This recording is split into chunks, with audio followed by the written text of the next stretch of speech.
এখানে আমি একটু জানতে চাই অ্যাডভোকেট আবহিনা রাজ্জাককে, যেহেতু আপনি নিজে একজন আইনজীবী, আইনের দিকটা যদি আমাদের একটু বুঝিয়ে বলেন, উস্কানিমূলক বক্তব্য আর সাধারণ বক্তব্যের পার্থক্য নির্ধারণের মানদণ্ড কি হতো? আমার কাছে এগুলা এরকম মনে হয় না। একটা কথা বলি, আজিজ ভাইয়ের কথা ধরে যে বলছে যে কথা কেউ কেউ বলছেন শেখ হাসিনা বেঁচে আছেন কিনা। তো বেঁচে আছেন কিনা ইটস এ কোশ্চেন মার্ক। 2 নম্বর, উনি কি বেঁচে আছেন, ধরে নিলাম বেঁচে আছেন, তাহলে কি মানসিক ভারসাম্যহীন কিনা? কারণ কারণ হচ্ছে, এটা কেন বলছি কথাটা, এই যে আজিজ ভাই বললেন যে এত আয়োজন করে যখন আপনি একটা প্রেস কনফারেন্স করবেন, সভ্য জগতের কোথাও নাই যে প্রেস কনফারেন্স করবো অথচ তার চেহারা দেখবো না। তার মানে it's a question mark, there is a doubt. আর ডাউট যখন থাকবে, আমি যখন তাকে ফিজিক্যালি দেখতেছি না, তখন ওই বক্তব্যগুলো আদৌ তার কিনা। কারণ এখন এআই এর যুগে অনেক কিছু সম্ভব, অনেক কিছু সম্ভব। আর আপনি যদি এখন চিফ প্রসিকিউটর কি বলছে, যে উনি যদি উস্কানিমূলক বক্তব্য না দিয়ে থাকেন, মানে ছাড়া যদি কোনো বক্তব্য দেন, উনি এটা ডিফাইন করবেন কিভাবে, পার্থক্যটা করলেন কিভাবে, ইন অ্যাডভান্স ওনার বলার দরকারটা কি? তার মানে কি? এর মানে আমি যেটা আগেও বলছি, যে আওয়ামী লীগের সাজানো সংসারের ভিতরে কি এই সরকার ঢুকলো? তা না হলে আপনি বলেন আপনি আইসিটি দিয়ে সিরিয়াস ট্রায়াল দিবেন। আমরা অতীতে দেখছি তাজুল ইসলাম ট্রায়াল দিচ্ছে, কতগুলা মামলা করছে। কেউ কেউ বলছে সে জামাতের লোক। জামাতের লোক সে, বিচারক গুলাও কি জামাতের? বিচারক গুলাও কি জামাতের? তাকে আপনি বলতে পারবেন বিচারক জামাতের? জামাতের হলে তারা সরাইয়ে দেন। আবার তাকে সরাইলেন কেন? সরাইয়ে যাকে আনছেন, আপনি তো রিলেভেন্টই না আপনার সাথে এই বিষয়টা, যে শেখ হাসিনা কি ধরনের বক্তব্য দিতে পারবে কি পারবে না, এটা কি চিফ প্রসিকিউটরের সাথে রিলেটেড? কোনোভাবে রিলেটেড? কেন আপনি বলছেন? তার মানে you are creating problem over here. কারণ একটা রাষ্ট্রে বসে সে যখন বলতেছে সে আমার নিয়ন্ত্রণের বাইরে, সেই নিয়ন্ত্রণের বাইরে যে লোকটা, তাকে আমি এখানে বসে কন্ট্রোল করতে পারি না। পাশাপাশি আপনি তাকে অ্যালাউ করছেন টু সাম এক্সটেন্ট। এটা বলার মানে তো অ্যালাউ করা, যে উস্কানিমূলক বক্তব্য যদি না হয় তাহলে আপনি দিতে পারবেন। আপনি কে ভাই এটা বলার? দিল্লিকে উদ্দেশ্য করে স্বরাষ্ট্রমন্ত্রী বললেন, হাসিনা কার্ড খেলবেন আর বাংলাদেশের সঙ্গে বন্ধুত্বপূর্ণ সম্পর্ক চাইবেন। মনে রাখতে হবে দুটো বিপরীত। হাসিনা কার্ড ভারত কেন খেলছে? ভারতের মূল উদ্দেশ্য কি? ভারত সরকার বলছে হাসিনার বক্তব্য ভারত অনুমোদন করে না, আবার দিল্লিতে বসেই শেখ হাসিনা একের পর এক রাজনৈতিক বক্তব্য দিয়ে যাচ্ছে। তাহলে ভারতকে আসলে নীরব দর্শকের ভূমিকা পালন করছে? বিষয়টা খুব সিম্পল। আপনাকে বুঝতে হবে যে এই শেখ হাসিনার কনফারেন্সের আগে সার্জিও গোর যিনি যিনি দিল্লিতে আমেরিকার অ্যাম্বাসেডর, শুধু তাই না, পরিচিতি আছে যে উনি ট্রাম্পের বন্ধু, প্লাস উনি দক্ষিণ এশিয়ার উনি রিপ্রেজেন্ট করেন। হ্যাঁ, বিশেষ ট্রাম্পের বিশেষ দূত। It's a very big volume, মানে উনি একটা বিরাট মাপের লোক। এবং সেই ভদ্রলোক ঢাকায় এসে বাংলাদেশে ভারতের হাইকমিশনের সাথে দেখা করছেন। দেখা করার পর ভারতের হাইকমিশনকে ডেকে দিল্লি নিয়ে গেছে, এবং পরিষ্কার সেখানে আমরা পরে যেটা বুঝতে পারলাম, পরিষ্কার বলা হয়েছে শেখ হাসিনা যাতে ওখানে বসে কোনো উস্কানিমূলক বক্তব্য না দেয়। এবং এই বার্তাটা দিয়ে আসার পরেও কিন্তু যথারীতি শেখ হাসিনা তার কনফারেন্স করছে। এটার মানে হচ্ছে কি, যে ওটাকে আমলে নেওয়া হয় নাই। আবার শেখ হাসিনা বক্তব্য দেওয়ার পর বাংলাদেশের 55 বছরের ইতিহাসে যদি শীত দ্বারা সোজা করে কোনো বক্তব্য দিয়ে থাকে, সেটা দিয়েছে আমাদের খলিলুর রহমান সাহেব। এবং যে সমস্ত শব্দগুলো প্রয়োগ করা হয়েছে, এবং সেখানে বলা হয়েছে উনি গণহত্যা করেছেন, উনি দণ্ডপ্রাপ্ত মৃত্যুদণ্ডের আসামি, এবং ওনাকে শেল্টার দেওয়ার মানে আমাদের সার্বভৌমত্ব নিয়ে প্রশ্ন তুলছে। আমি খলিলুর রহমান সাহেবের বক্তব্যটা দিচ্ছি। এবং এইগুলা সাধারণত এই ধরনের শব্দ ব্যবহার করে যুদ্ধ অবস্থায় এরকম। ঠিক তার পরিপ্রেক্ষিতে আমরা যখন এই কি রণধীর জয়সওয়ালের বক্তব্য শুনলাম, তখন তিনি বললেন যে এটার সাথে ভারত সরকার সম্পৃক্ত না তার বক্তব্যের সাথে। ইয়েস, আই ডু এডমিট যে ঠিক আছে সম্পৃক্ত না, বাট নিষেধ করতে পারতো, কোনো সন্দেহ নাই। কারণ একটা দেশের মধ্যে বসে আপনি যখন আরেকটা দেশের বিরুদ্ধে কথা বলবেন এবং দেশে উস্কানিমূলক কথা বলবেন, ঠিক তখন সেটাকে আপনি বন্ধ করতে পারতেন। এখন প্রশ্ন হচ্ছে ভারত সরকারের কাছে, ব্যক্তি শেখ হাসিনা বড় না বাংলাদেশটা বড়? সেই প্রশ্নের জায়গাটায় আমরা এখন আসতে চাই। আপনার পর্যবেক্ষণ কি বলে? হ্যাঁ, ব্যক্তি শেখ হাসিনা বড় না বাংলাদেশ বড়? আমি তো প্রশ্নটা রাখলাম, কিন্তু এখানে একটা কথা আছে। আমাদের পররাষ্ট্রমন্ত্রী তার এই বক্তব্য দেওয়ার পর যেই জবাবটা আসা উচিত ছিল তার দ্বিগুণ তিনগুণ শক্তিশালী বেগে, সেটা আসেনি। অর্থাৎ মনে হলো ব্যাকফুটে চলে গেছেন। তখন বললেন কি, আমরা এই বিষয়ে ভারত সরকারের কোনো সায় নাই। এই কথাটার মানে হচ্ছে এই যে এটা টেস্ট কেসও হতে পারে, যে বাংলাদেশের বর্তমান অবস্থাটা কেমন, কি অবস্থা, সবকিছু মিলে আমার কাছে মনে হয় যে ওনারা পরখ করতে চেয়েছেন। কিন্তু আজকে পর্যন্ত আমি মনে করি যে মানে ভারত সরকারের উচিত এমন কোনো বক্তব্য অ্যালাউ করতে না দেয়া, কারণ আপনাকে রাষ্ট্রের সাথে কাজ করতে হবে, রাষ্ট্র টু রাষ্ট্র। এবং ইউনূস সরকারে আসার পর বাংলাদেশ ভারতের যে সম্পর্কটা ছিল একটা বৈরী সম্পর্ক আমরা দেখছিলাম, এবং আমরা মনে করছি নির্বাচন হয়ে গেলে তারপর সব ঠিক হয়ে যাবে। এবং তারা বলছিলেনও যে নির্বাচিত সরকার আসলে আমরা নির্বাচিত সরকারের সাথে সমস্ত রকমের কাজ করতে আগ্রহী। তাহলে নির্বাচিত সরকার আসছে, তার মানে কি নির্বাচিত সরকার is not the issue, rather সরকারটা তাদের মন মতো হয় কিনা। অর্থাৎ আমি অনেকদিন আগেও বলেছিলাম শেখ হাসিনার জায়গাটায় সরকারকে দেখতে চায়। এখন শেখ হাসিনার জায়গায় যে সরকারটা থাকবে না সেই সরকারের সাথে ভারতের সম্পর্ক ভালো হওয়া ভারত কি কঠিন। আসলে পুতুল সরকার চায় যেন তাদের পুতুল হেজিমনি সরকারের প্রতিষ্ঠা বিষয় করতে না, পারে? বিষয় হচ্ছে আপনি দুইটা স্টেটমেন্ট ধরেন, আপনি এখানে শেখ হাসিনাকেও ডামি ধরতে পারেন, এখানে ইভেন খলিলুর রহমান, কারণ যে বক্তব্য খলিলুর রহমান সাহেব দিছে, আপনি চিন্তা করেন যে শেখ হাসিনার নেপথ্য শক্তিকে, খলিলুর রহমানের সাহেব নেপথ্য শক্তিকে, এই দুইটার জন্য যদি চিন্তা করেন তাহলে দুইটা ডামি দাঁড়ানো আছে, কিন্তু বক্তব্য আসছে এরকম। অর্থাৎ ওই শক্ত শব্দগুলা প্রয়োগ করার ক্ষেত্রে খলিলুর রহমান সাহেবেরও কোথাও একটা শক্তি আছে, যে শক্তি, যেমন হাসিনা একটা শক্তি আছে নিষেধ করা সত্ত্বেও উনি ওখানে কনফারেন্স করতেছে। সুতরাং আমার কাছে মনে হয় যে বাংলাদেশের আমরা লোকগুলা বা বাংলাদেশের সরকারগুলা আদৌ কখনো স্বাধীন ছিল কিনা, কখনো হয়তো আমি ওনার নেতৃত্বে, কখনো হয়তো আপনার নেতৃত্বে, কখনো আজিজ ভাইয়ের নেতৃত্বে, আমার কাছে এ পর্যন্ত তাই মনে হয়। ধন্যবাদ জানাচ্ছি অ্যাডভোকেট আবু হেরা রাজ্জাকি। জনাব এ বি আজিজ, ডামি কে, যেমনটি অ্যাডভোকেট আবু হেরা রাজ্জাকি প্রশ্ন তুলেছেন? ব্যাপারটা হলো আমাদের কাছে পরিচিত যে উনি, আপনিও যার লোক, উনিও তাই, সোরাব ভাইও তারই লোক, বা রাজ্জাকি ভাইও তারই লোক। তো ব্যাপারটা দামি হয়ে গেল। অর্থাৎ দুই পক্ষই এখানে খেলোয়াড়কে। আমি তো বলছি যে আমরা ভূ রাজনীতির চক্করের মধ্যে আছি অথবা ফাঁদের মধ্যে আছি। হ্যাঁ, এখন খেলতেছে, শেখ হাসিনাকে নিয়ে খেলতেছে, ভারত খেলতেছে, যুক্তরাষ্ট্রও খেলতেছে, অন্য কেউ খেলতেছে না। এই দুজনের খেলা। এরই মধ্যে আমরা দেখছি যে সামাজিক যোগাযোগ মাধ্যম থেকে বিভিন্ন মহলে কিন্তু একটি প্রশ্ন ঘুরপাক খাচ্ছে, হাসিনা জীবিত না মৃত?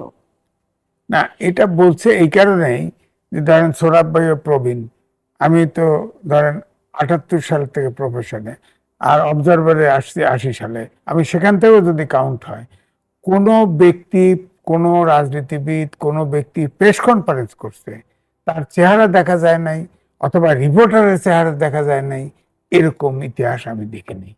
হ্যাঁ, প্রেস রিলিজ দিচ্ছে, অন্ধকারের ভিতরে প্রেস রিলিজ দিচ্ছে, এখন ফ্যাক্স দেয়, কিন্তু অডিও ভিডিও অর্থাৎ হাজির হয়ে তার কোনো ইন্টারভিউ, কোনো চেহারা দেখা যায় না, এটা দেখা। এই জন্যই এরকম একটা জনশ্রুতি তৈরি হয়েছে। আদৌ তিনি বন্দি কিনা, আদৌ তিনি জীবিত কিনা, এই প্রশ্ন আসে। তার ছেলে আছে, মেয়ে আছে, ওখানে বহু আওয়ামী লীগের নেতা আছে, কারোর সাথে তো একবার দেখা হয় না, দেখা যায় না। আবার যেখানে প্রেস কনফারেন্সে যেটা বলছিলাম, ফরেনার্স দের করেসপন্ডেন্ট, অর্থাৎ ভারতের ফরেনার করেসপন্ডেন্ট, যারা ফরেন করেসপন্ডেন্ট, সেখানে জয় ছিল, সেখানে আপনার সাকিব আল হাসান ছিল, আর নফেল ছিল। হ্যাঁ, জয় কিন্তু তাও জুমে কানেক্ট হয়েছে। হ্যাঁ, আর সাকিব আল হাসানও তাই, সে ওখানে আসেনি। হ্যাঁ, গাড়ির থেকেই সে জুমে জয়েন করছে। এই খালি উপস্থিত ছিল নফেল। হ্যাঁ, তার চেহারাটা তো ঠিকই দেখা গেছে, কিন্তু আপনার ভার্চুয়ালি কথা বলছে। শেখ হাসিনার কোনো চেহারা, ভয়েস হয়তো ব্যান্ড আছে, হয়তো আমাদের ডাক্তার জাহিদ আছে, এক ধমক দিছে, আমাদের মিডিয়া সব হাগে ফেলাইছে। হ্যাঁ, হাগে ফেলাইছে। তো ট্রাইব্যুনালের চিফ বলছে যে যদি উস্কানিমূলক বক্তৃতা না দেয়, বিচার বিভাগ নিয়ে কোনো বক্তব্য না দেয়, সাধারণ বক্তৃতা দিতে পারবে। আর সরকার এবং চিফ প্রসিকিউটরের বক্তব্যে পার্থক্য আমরা কেন দেখলাম না? সরকাররা, চিফ প্রসিকিউটর বিচারক, বিচারের দায়িত্বে, তাই না? বিচারক না, সে চিফ প্রসিকিউটর। ট্রাইব্যুনালের বক্তৃতা তারটা যদি আমি ধরি, তাহলে তিনি তো বলছে যে উস্কানিমূলক বক্তৃতা না দিলে, সাধারণ স্বাভাবিক বক্তৃতা দিলে সে দিতে পারবে বলছে। কিন্তু ডাক্তার জাহিদ বলছিল যে না, সে বক্তৃতা যদি দেয়, এটা শোনা যায়, তাকে কেউ যদি ছাপে, কোনো মিডিয়া প্রচার করে, তাহলে তাকে আইনের ধন্যবাদ জানাচ্ছি জনাব এম এ আজিজ। দিল্লিকে উদ্দেশ্য করে স্বরাষ্ট্রমন্ত্রী বললেন হাসিনা কার্ড খেলবেন আর বাংলাদেশের সঙ্গে বন্ধুত্বপূর্ণ সম্পর্ক চাইবেন। মনে রাখতে হবে দুটো বিপরীত। হাসিনা কার্ড ভারত কেন খেলছে, ভারতের মূল উদ্দেশ্য কি? ধন্যবাদ আপনাকে। প্রত্যর্পণ চুক্তি ভারতের এবং ভারতের সাথে অনুপ চেটিয়া জেলখানা থেকে আমরা পাঠিয়ে দিয়েছি। আবার জেএমবির সদস্য ভারতে অ্যাক্টিভ ছিল, তাদেরকেও ফিরে এনেছি। কিন্তু শেখ হাসিনার ব্যাপারে প্রত্যর্পণ চুক্তি কিন্তু কাজে আসছে। তার প্রত্যর্পণ চুক্তি সম্পর্কে আমি লিখেছি, সেখানে একটি ধারা আছে, যদি রাজনৈতিক উদ্দেশ্য অর্থাৎ যে দেশে পালিয়ে যাবে সেই দেশ যদি মনে করে তাকে রাজনৈতিক উদ্দেশ্যে তাকে হ্যারাস করা হচ্ছে, তাহলে সে নাও ফেলতে পারে। ওটার উপরে ভর করে তিনি হয়তো দিচ্ছেন। কিন্তু প্রশ্ন হচ্ছে যে সে তো রাজনীতি করছে, আবার দেখেন পুশিং চলছে, সেখানে বাংলাভাষী মুসলমান হলেই তাকে পুষিং। কিন্তু ওখানে কিন্তু শেখ হাসিনার সাথে অনেক নেতাই, আওয়ামী লীগের নেতারাই কিন্তু ভারতে আসে এবং পশ্চিমবঙ্গেই আছে, তাদের কাউকে কিন্তু পুশিং করার চেষ্টাও করেনি। অর্থাৎ তারা হলো অতিথি। এখন ধরেন তিনি দুইভাবে, তিনি একটা হচ্ছে অনেক মিডিয়ার সাথে কথা বলেছেন, বিদেশি মিডিয়ার সাথেও কথা বলেছেন, কিন্তু একমাত্র বড় দেশ ভারত, যেখানে বলা হয় গদি মিডিয়া, অর্থাৎ যে রয়টার এপির সাথেও কথা বলেছে, সেখানে কিন্তু ভারতের সংবাদ ছিল। সুতরাং আবার পশ্চিমা দেশে কিন্তু লবিস্ট নিয়োগ করে। অসংখ্য ধন্যবাদ জানাচ্ছি জনাব এ বি আজিজ। দর্শক, জনাব সোহরাব হাসান, একই বিষয়ে আপনার কাছে প্রশ্ন রাখতে চাই। ভারত কি হাসিনা ইস্যুতে দ্বৈত রাজনীতি করছে কিনা? ভারত একদিকে বলছে যে তাদের ভূখণ্ড ব্যবহার করে হাসিনাকে রাজনৈতিক বক্তব্য দেওয়ার সুযোগ থাকবে না, সেই সঙ্গে আবার আমরা দেখছি যে হাসিনার বক্তব্যের সঙ্গে তাদের কোনো সম্পৃক্ততা নেই। এই বক্তব্যের মধ্য দিয়ে ভারত দায়মুক্তি পেতে পারে কি? আপনাকে ধন্যবাদ, সহ আলোচকদের শুভেচ্ছা।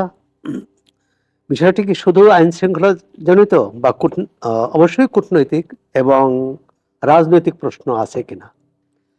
নাহলে সাবেক প্রধানমন্ত্রী শেখ হাসিনা বলেছেন আসবেন, আমাদের এখানে একটা রাজনৈতিক অস্থিরতা তৈরি হলো কেন? এবং এক দল অপর দলকে, বিশেষ করে সরকারি দল বিরোধী দলকে, যে এক ধরনের এটাও দেখানো হচ্ছে যে আপনারা যদি বেশি ঝগড়াঝাটি করেন বা এই উত্তপ্ত পরিস্থিতি তৈরি করেন, তাহলে ফ্যাসিবাদ অর্থাৎ সাবেক পদচ্যুত যারা হয়েছে তারা সুযোগ পাবে, তাদের আসার সুযোগ হবে। এই বিষয়টি কেন? এটা তার মানে হচ্ছে এটি শুধু আইন শৃঙ্খলার জনিত নয়, শুধু আইনি ব্যাপারও নয়, এর সাথে রাজনীতিটা আছে।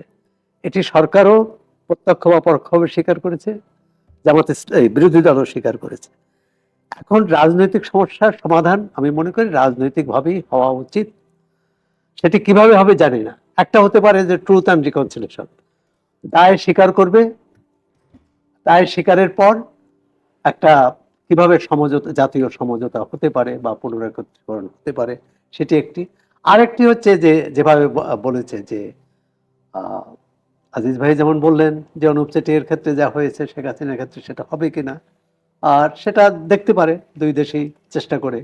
কিন্তু শেখ হাসিনা সেখানে বক্তব্য দিয়েছে এবং সরকারের আগেই উদ্বেগ প্রকাশ করেছে তিনি সেখানে বাংলাদেশের বিরোধী যাতে কোনো বক্তব্য না দেয়, তার কোনো বক্তব্য এখানে অস্থিরতা তৈরি না করে।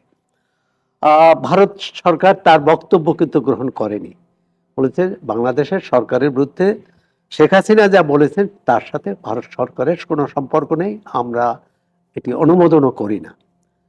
কিন্তু তিনি দিয়েছেন। এবং এও সত্য যে ভারত সরকার হয়তো এক ধরনের কি বলে আপসরফা বলবো না, বা দুপক্ষকেই এক ধরনের কাউকে খেপাতে চায়নি। বাংলাদেশ উদ্বেগ প্রকাশ করেছে, সেটি শেখ হাসিনার কথা ছিল যে তিনি সরাসরি এসে সাংবাদিকদের সঙ্গে মত বিনিময় করবেন।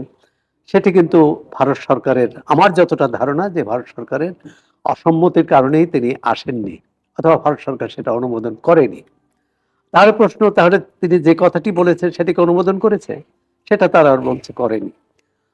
আবার হতে পারে যে বাংলাদেশের পক্ষ থেকে, বাংলাদেশ পররাষ্ট্র মন্ত্রণালয় থেকে বেশ মোটামুটি কড়া প্রতিবাদ জানানো হয়েছে। সেই কড়া প্রতিবাদ ভারত আমলে নিয়েছে কি? প্রতিক্রিয়াতেও তো মনে হয় আমলে নিয়েছে। কতটা নিয়েছে সেটা নিয়ে বিচার বিশ্লেষণ করা যেতে পারে, কিন্তু আমলে নিয়েছে। না হলে তাৎক্ষণিকভাবে আগের দিন এক ধরনের কথা বললেন, পরদিনই কিন্তু সুর নরম হলো। সুতরাং আমি মনে করি যে এটি আইনি প্রশ্ন যেমন আছে, একই সঙ্গে রাজনৈতিক প্রশ্ন আছে, সেটি কিভাবে সমাধান করবে এটি কূটনৈতিক কূটনৈতিক প্রশ্নের সমাধান ঢাকা, দিল্লি অসংখ্য ধন্যবাদ জানাচ্ছি। কূটনৈতিক পর্যায়ে করবে, আর রাজনৈতিক প্রশ্নের সমাধানটি রাজনৈতিক নেতৃত্বকেই ধন্যবাদ করতে হবে। জানাচ্ছি অ্যাডভোকেট। এবার আমরা একটু জুমে যেতে চাই, আমাদের সঙ্গে যুক্ত আছেন অবসরপ্রাপ্ত ব্রিগেডিয়ার জেনারেল শামীম কামাল। জনাব শামীম কামাল, শেখ হাসিনা ইস্যুকে কেন্দ্র করে কি বাংলাদেশ ভারত সম্পর্কে নতুন করে টানাপোড়েন সৃষ্টি হওয়ার সম্ভাবনা দেখছেন? জি, আপনাকে ধন্যবাদ। নিউজ 24 এর দর্শক শ্রোতৃ মণ্ডলী এবং আজকের বিজ্ঞ সহ আলোচক। হ্যাঁ, মোটামুটি এটা ধরে নেওয়া যায় যে শেখ হাসিনার এই ভার্চুয়াল কনফারেন্সের পরে সম্পর্কটা যেখানে ছিল সেখান থেকে অবনতি হয়েছে বা হওয়ার সকল আলামত সুস্পষ্ট। এখানে সুস্পষ্টভাবে বাংলাদেশের পক্ষ থেকে তাদেরকে, ভারতকে জানিয়ে দেওয়া হয়েছে যে যেন কোনো ধরনের উস্কানিমূলক বা কোনো ধরনের বিবৃতি সে দিতে না পারে, এটা অনুরোধ করেছিল কূটনৈতিকভাবে। একইভাবে ভারতের অবস্থানটা সম্পূর্ণরূপে দ্বিচারিতা এবং পরস্পর বিরোধী। কেননা তারা বলছেন যে এখানে কোনো রাজনৈতিক কর্মকাণ্ড করতে দেওয়া হবে না, কিন্তু তাকে অনুমতি দেওয়া হচ্ছে এরকম ভার্চুয়ালি যোগ হয়ে মোটামুটি অনেক, মানে সারা পৃথিবীতে যত মানুষ তারা দেখেছে, তো এটা একটা বড় একটা স্টিমুলাস হিসেবে কাজ করবে, এটা জেনে শুনেই ভারত এটা অ্যালাউ করেছে। এখন নতুন যে বিতর্কটা উদ্ভব হয়েছে বা উঠে এসছে যে তিনি জীবিত কি মৃত, এটা একটা নতুন বিষয়। এখন তিনি জীবিত কি মৃত সেটা বড় কথা নয়, বড় কথা হচ্ছে যে কি কথাটা প্রচার করা হলো, দ্যাট ইজ ইম্পর্টেন্ট। এবং তার থেকে বড় যে প্রশ্ন, যে ভারতের মানে শেল্টার থেকে, তাদের আশ্রয় থেকে ভারত সরকার এটাকে কূটনৈতিকভাবে অ্যালাউ করছে। ভারত বাংলাদেশ সম্পর্ক যেটা বটম রক পর্যায়ে পৌঁছেছে, মানে বলতে গেলে তলানিতে, এর নিচে আর যাওয়ার কোনো সম্পর্ক নেই, এর সম্ভাবনা নেই। তখন মানে ভারতের সাবেক সেনাবাহিনী প্রধান বলেছিলেন যে একটা রাজনৈতিক সরকার আসলে সম্পর্কটা স্বাভাবিক হতে পারে। তো এরকম একটা যখন নতুন রাজনৈতিক দল বাংলাদেশের সরকার গঠন করলো, তারপরে ভারতের দিক থেকে সর্বপ্রথম যে দায়িত্বটা পালন করা উচিত ছিল, যে এটাকে খুব সংবেদনশীল অবস্থাতে এই বিষয়টাকে মানে হ্যান্ডেল করা। কিন্তু সেখানে আমরা দেখলাম যে যখন দ্বিপাক্ষিক সম্পর্কটা উন্নয়নের বিভিন্ন কাজকর্ম চলছিল সাইড বাই সাইড, মানে খুবই আশ্চর্যজনক যে বিষয়টা আমরা দেখলাম যে একটার পর একটা ঘটনা, এটা রীতিমতো প্রভোকিং, মানে প্রভোকেটিভ, এবং এটা উত্তেজনাকে বৃদ্ধি করা বা আগুনে ঘি ঢালার মতো অবস্থা। দেখুন, আপনি বর্ডারে পড়ছেন, তারপরে শুভেন্দু অধিকারীর বিভিন্ন রাজনৈতিক দলের বিজেপির নেতৃবৃন্দ, বিশেষ করে পশ্চিমবঙ্গের মন্তব্য, তো সবকিছু মিলে সম্পর্কটাকে আরো খারাপের দিকে নিয়ে যাচ্ছিল। ইতোমধ্যে যে বিষয়টা দৃষ্টি আকর্ষণ করেছে কূটনৈতিক মহলের, যে আপনার মাননীয় প্রধানমন্ত্রীর ভারত সফরকে কেন্দ্র করে, এখন আমরা এখানে দেখলাম যে তাকে আমন্ত্রণ জানা হচ্ছে। মাননীয় প্রধানমন্ত্রী মালয়েশিয়া এবং চীনে গেছেন, সেটা নিয়ে বহু ধরনের জল্পনা কল্পনা হচ্ছে। এর মধ্যে আপনার বিমস্টেকের সভাপতি হিসাবে তাকে ব্রিক্সে আবেদন করা হচ্ছে, সেখানে যাবেন কি যাবেন না। সুতরাং অনেক কিছু বিষয় নিয়ে যখন একটা বড় ধরনের গোলকধাঁধা তৈরি হচ্ছে, তা এরকম একটা সময়ে সাবেক প্রধানমন্ত্রী শেখ হাসিনাকে দিয়ে ভার্চুয়ালি এরকম একটা কনফারেন্স করা অবশ্যই এটা মারাত্মক ক্ষতের সৃষ্টি করবে। সুতরাং আমি মনে করি যে ভারত বৃহত্তম প্রতিবেশী দেশ, গণতান্ত্রিক দেশ, তাদের পক্ষ থেকে আমরা আশা করেছিলাম, সচেতন মানুষ হিসেবে আশা করেছিলাম যে এই বিষয়টাকে খুবই সচেতনতার সাথে, খুবই মানে সংবেদনশীল ভাবে এটাকে নিয়ন্ত্রণ করা উচিত ছিল। এক কথাই তো যথেষ্ট যে তিনি কোনো ধরনের কার্যক্রমে অংশগ্রহণ করতে পারবেন না, এটাই আশা করা উচিত ছিল। তারপরে বাংলাদেশকে বলতে পারতো যে আমরা এই ধরনের কোনো সুযোগ তাকে দিচ্ছি না, সুতরাং আসুন আমরা উভয় দেশের সম্পর্কটাকে উন্নয়নের দিকে এগিয়ে নিয়ে যাই। সুতরাং সেখানে দেখা গেল এই মুভমেন্টটাকে আমি বিপরীত মুখী একটা মুভমেন্ট মনে করছি, এবং সম্পর্ক যাতে ক্ষতিগ্রস্ত হয় সেদিকে এটা ধাবিত হবে। আমরা যত খুবই সুস্পষ্টভাবে বুঝি যে ভারতের এই ভূমিকা অবশ্যই সমালোচনা হওয়ার মতো বিষয়। ইতিমধ্যে লক্ষ্য করেন সার্জিও গোরের ভ্রমণের পরে মোটামুটি আমাদের অনেক কিছু অফ ব্যালেন্স হয়ে গেছে। তো বাংলাদেশের কূটনৈতিক অবস্থা, একটা সরকারকে যদি শক্তিশালী একটা অবস্থানে যাওয়া যায়, কোমর সোজা করে দাঁড়ানোর মতো অবস্থানে যাওয়া যায়, মানে আমরা ওই সময়টা কিন্তু নতুন সরকার পাইনি, নতুন সরকারকে ওই সুযোগটা। তবে সবচেয়ে যেটা গুরুত্বপূর্ণ বিষয় এবং সংবেদনশীল বিষয়, সেটা হচ্ছে বাংলাদেশে কিন্তু সার্বিকভাবে একটি ভারত বিরোধী মনোভাব এখন বিরাজ করছে। তো এরকম একটা সময়ে যদি ভারতের পক্ষ থেকে ইতিবাচক কোনো পদক্ষেপ নেওয়া না হয়, তাহলে ক্রমাগতভাবে এই সম্পর্কটা টানাপোড়েনের দিকে মানে যাবে। এবং সেখানে সবচেয়ে যে আমি আরেকটা গুরুত্বপূর্ণ বিষয় বলতে চাই, যে সব সম্পর্কই যখন মানে টানাপোড়েনের মধ্যে পড়ে যায়, তখন কিন্তু জনগণ পাবলিক টু পাবলিক যে কানেক্টিভিটি, এইটা কিন্তু সবসময় চালু ছিল। আপনি সীমান্ত এলাকাগুলির কথা চিন্তা করেন, এখানে মানে শত বছর হাজার বছরের যে সম্পর্ক, আত্মীয়তা, সেটা কিন্তু সীমান্তে কাঁটাতারে বেড়া দিয়ে কোনোভাবে থামাতে পারেনি। কিন্তু এবারেই আমরা দেখলাম যে ভারত সেটাও বন্ধ করে দিয়েছে। আপনি দেখুন, ইভেন ভিসা, মেডিকেল ভিসা পর্যন্ত, আমাদের অসুস্থ অনেক মানুষ ভারতে যান সহায়তার জন্য, চিকিৎসা সহায়তার জন্য, সেটা পর্যন্ত বন্ধ করে দেওয়া আছে। সুতরাং ভারত, আমি মনে করি, আমি দীর্ঘদিন ধরে বিষয়টি ফলো করছি, যে ভারত এক ধরনের চ্যালেঞ্জ নিয়েছিল এই বিষয়টাকে এভাবে হ্যান্ডেল করার জন্য। তো সুতরাং আমি মনে করি যে এটা খুবই একটা নাজুক সময় যাচ্ছে ভারত বাংলাদেশ সম্পর্কের ক্ষেত্রে। এক্ষেত্রে ভারত বাংলাদেশ উভয় দেশকে অত্যন্ত সতর্কতার সাথে, সংবেদনশীল ভাবে এবং ক্রমাগত ভাবে, যেটাই হোক না কেন, যেখানেই থাকি না কেন, আমরা কোনো দেশে কিন্তু উপকৃত হব না। আমরা আশা করি ভারত বৃহত্তম প্রতিবেশী গণতান্ত্রিক দেশ হিসাবে এই সহনশীলতা, মানে এই আনুকূল্য বা এই সহযোগিতা ভারতের কাছে কিন্তু বেশি আমরা আশা করা জনাব উচিত। শামীম এবং কামাল, আমি যে মনে করি সংবেদনশীলতার বাংলাদেশ কথা আপনি সরকার, বলছিলেন এবং নাজুক পরিস্থিতির কথা আপনি নিজেই তুলে ধরলেন, এই বাস্তবতায় শেখ হাসিনার প্রত্যর্পণ আসলে আদতে কতটা সম্ভব? আমি প্রশ্নটি রাখছি, বিরতি নিয়ে ফিরছি। দর্শক, জনতন্ত্র গণতন্ত্রের এই পর্যায়ে একটা বিরতি নিচ্ছি, সাথে থাকুন। ফিরে এলাম, দেখছেন নিউজ 24 এর নিয়মিত আয়োজন জনতন্ত্র গণতন্ত্র, নিবেদন করছে আড়াইসির স্টিল। দর্শক, আমাদের সঙ্গে জুমে যুক্ত আছেন ব্রিগেডিয়ার জেনারেল অবসরপ্রাপ্ত শামীম কামাল। আমরা আবারও যুক্ত হব তার সঙ্গে। জনাব শামীম কামাল, যে প্রশ্নটি রেখে বিরতিতে গিয়েছিলাম, এই মুহূর্তে যে নাজুক পরিস্থিতির কথা আপনি তুলে ধরছিলেন, যে সংবেদনশীলতার কথা আপনি বলছিলেন, শেখ হাসিনার প্রত্যর্পণ কি আদৌ সম্ভব? জি, আমি মনে করি যে শেখ হাসিনার প্রত্যর্পণ বললে তো আপনার একটা আইনগত বিষয় দাঁড়ায়। সেটা আমি মনে করছি না সম্ভব, কারণ এটার ব্যাপারে যদি আন্তরিক না হয়, যে প্রত্যর্পণ চুক্তি ভারতের সাথে আছে, এক্সট্রাডিশন মানে আইন, সেটা অনুযায়ী বাংলাদেশ কিন্তু যখন প্রয়োজন হয়েছে অত্যন্ত বিনয়ের সাথে, অত্যন্ত আনুগত্যের সাথে অনুপ চেটিয়াকে ভারতের সাথে তুলে দিয়েছে। সো একই আইনে কিন্তু এটাই যথেষ্ট ছিল, শেখ হাসিনাকে ভারত যদি চাইতো বাংলাদেশের কাছে তুলে দিতে পারতো, কিন্তু সেটার কোনো সম্ভাবনা নাই। এখন আসেন আপনি প্রত্যাবর্তনের বিষয়টি, যেটা তিনি যেটা দীর্ঘদিন ধরে আমরা বেশ কিছু দিন ধরে শুনে আসছি, যে তিনি আসবেন এবং কেউ কেউ ডিসেম্বরে আসবেন বলে মন্তব্য করছেন, ইত্যাদি ইত্যাদি। তো সেটা একটা আমি সম্ভাবনা মনে করি যে আছে। এবং এখানে আমি মনে করি কয়েকটা খুবই মানে স্ট্র্যাটেজিক মিস্টেক হয়েছে। যেমন সাংবিধানিক ভাবে, মানে আওয়ামী লীগের মতো একটা মানে দীর্ঘদিনের রাজনৈতিক দল, যাদের ভিত্তি, বিশেষ করে জনভিত্তি খুবই শক্তিশালী, এমন একটি দলকে নির্বাহী আদেশে মানে তাদের কার্যক্রমকে নিষিদ্ধ করা, এটা একটা বড় ধরনের ভুল হয়েছে। এর জন্য জাতিকে বড় ধরনের পেমেন্ট করতে হবে, এটা আমি নিশ্চিত। এবং এটা আমি বলেছি যেদিন নির্বাহী আদেশে আওয়ামী লীগকে বন্ধ করেছে, সেদিনই কোনো না কোনো টকশোতে।